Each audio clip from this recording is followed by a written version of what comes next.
เอาเพิ่มอีกแถวหนึ่งก็ได้ตัวซึ่งเป็นชิ้นก้อนเป็นคือหอยเนี่ยมันกิน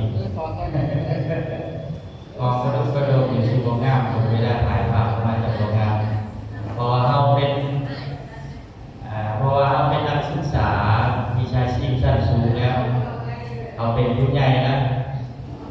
เวลาภาพออกมาเพื่อจะเป็นระเบียบมีการใจเอาคนงามหรือเรียกว่าเอาทุกคนมีการศึกษาเด็กคนมีการศึกษาได้เป็นระดับบัณฑิตเด็กเป็นบัณฑิตเป็นนักศึกษาเป็นมีการศึกษาเราอย่างไรจะงดงามเนาะ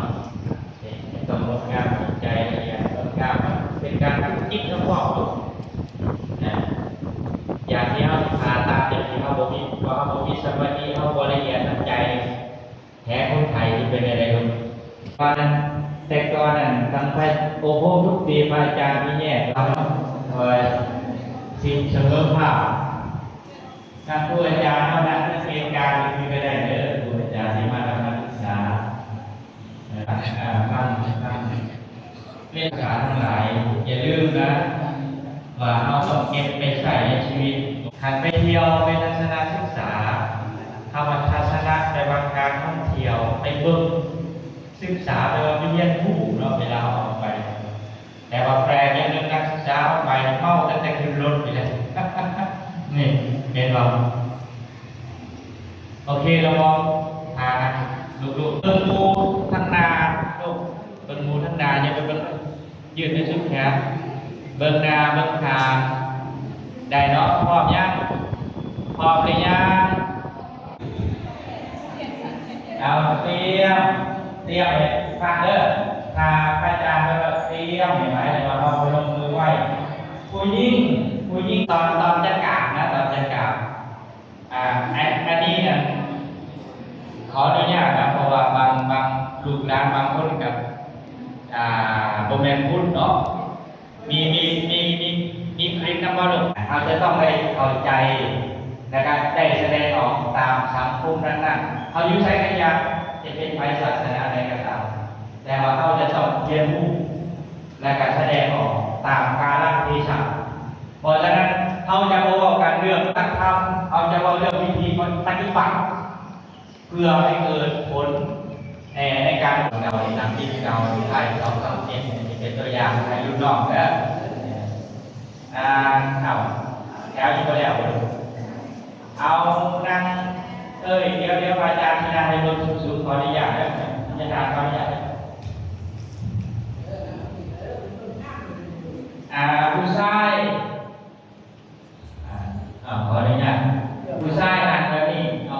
นั่งทับแบบนี้เนาะจะพอนั่งด้วยกันแต่เวลาลงมือ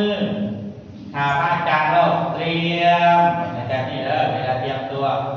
มือเป็นรูปดอกบัวจูมอยู่ที่หน้าเนี่ยอยู่หน้าหัวมืออยู่ที่ใจวันไหนใจทานหมออยากเอาเห็นยังต้องเห็นด้วยใจถ้าไม่เห็นด้วยใจผมมีความสำเร็จเลยอันนี้เตรียมอีบเดินว่าอัญชลีวัดท่าก้มหัวลงอภิวาทกราบลงเนาะวัดท่าแปลว่าไหวอัญชลีวันท่าอภิวาทกราบลงจิ้มไว้พระอาจารย์จะได้เห็นถอยหลังสักก้าวเลยเอาแถวหน้านี่หลังอาจารย์ซอยลงได้ไหมใช่อาจารย์ไปได้ไหวสบายใจแล้วก็เขาวันลูกๆนักศึกษาทั้งหลายสบายใจบ่บางคนบอกว่าเขาวันจะไรมันจะออกห่อนออกหนาวห่อนร้อนๆไปมั้งจะอยู่จนน้อยเขาวันเราซึ้งอึดอัดเลยเนี่ยอาจารย์พยายามจะให้สบายเป็นกันเองนะแต่ว่าโมเมนต์รินกันได้เป็นกันเองให้ว่างใจได้สบาย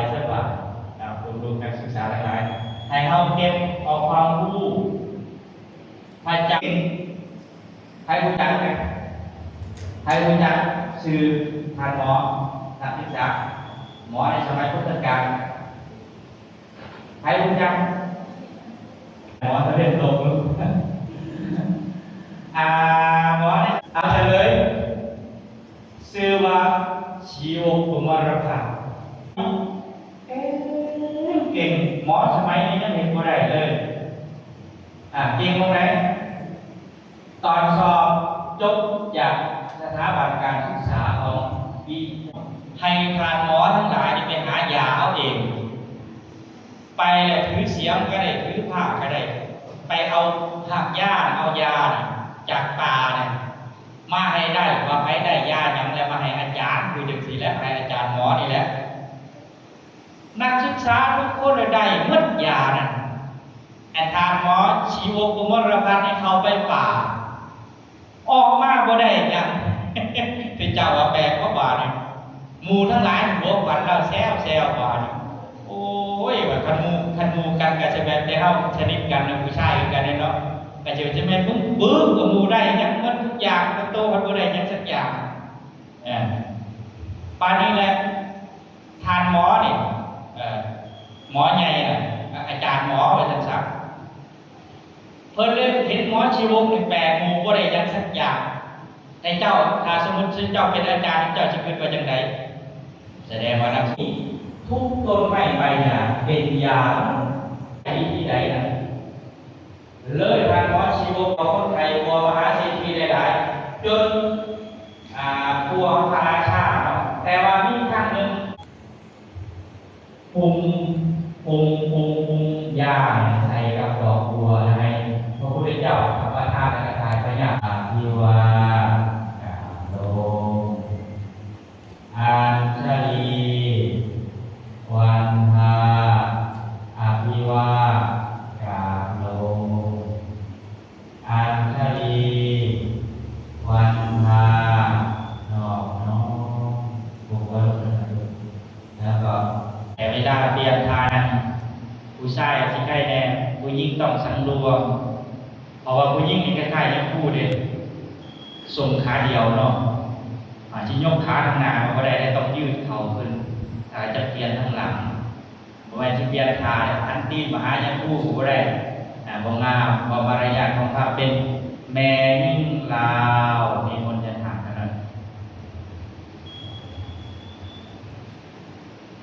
ขอลงไว้คุณฤาษีเราจะนำใจต่อโอกาสของครูอาจารย์นักเรียนแทนอุบาเรียนนักศึกษาตลอดห้องครูอาจารย์ทานหมอเนาะทานหมอนั่นแหละที่ได้มา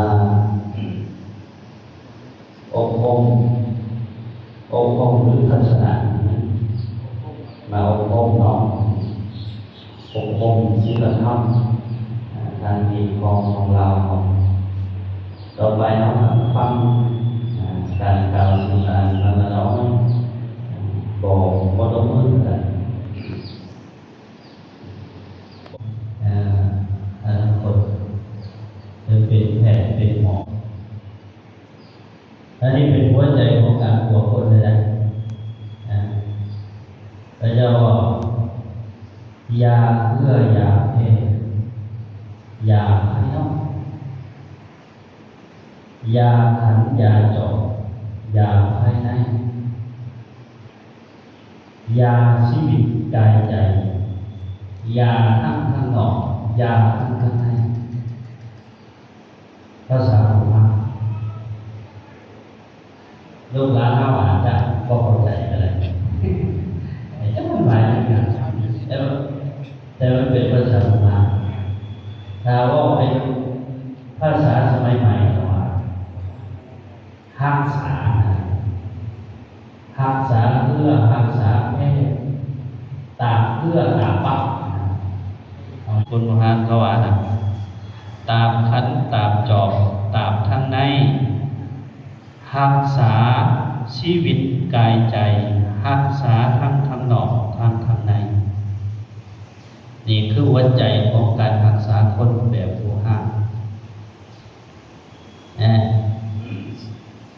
เมื่อนี้ก็เลยสิมาเว้าเรื่องการรักษาหรือว่าสิ่งที่เป็นบุญอันหนึ่งในบ่ว่าจะในทางพุทธศาสนาสิ่งที่เป็นบุญอันยิ่งใหญ่อันหนึ่งในสังคมมนุษย์บ่ว่าจะเป็นศาสนาหยังก็ตามสิ่งนั้นก็คือการรักษาคนเขาสิเอิ้นแพทย์ก็ได้สิเอิ้นพยาบาลก็ได้เป็นสิ่งหนึ่งที่นำใส่ที่ดีอีกจะได้ได้หมายถึงได้ทรัพย์สมบัติและได้บุญพอแต่ถ้าบ่รู้จักประพฤติปฏิบัติก็จะได้แต่ทรัพย์แล้วก็ได้ด่าได้ถึงจบ ถึงจบจากคนไข้ถึงจบจากญาติพี่น้องของคนไข้สำคัญนะนี่ครับคนของห้างกระเจ้านี่กระเจ้ากลัวคนแต่ก่อนเขาสังเกตดูแต่ก่อนพวกของหมอที่เป็นวิทยาศาสตร์วิทยาโพธันกว้างวิทยาโพธันกว้างกระเจ้ารักษาโรคพยาธิต่างๆกระเจ้ารักษาด้วยยาใหม่คาคู่คาไข้บางหมอนะออกเป็นเมืองนะคนที่มีอย่างหลายในบางเชื่อนะเราขวดนึงไก่ตัวนึงขาคู่ขาไข้ของหมอแต่ก่อนนะบางเชื่อขั้นหาแดงยกไปกับหัวกันนี่คืออาชีพของผม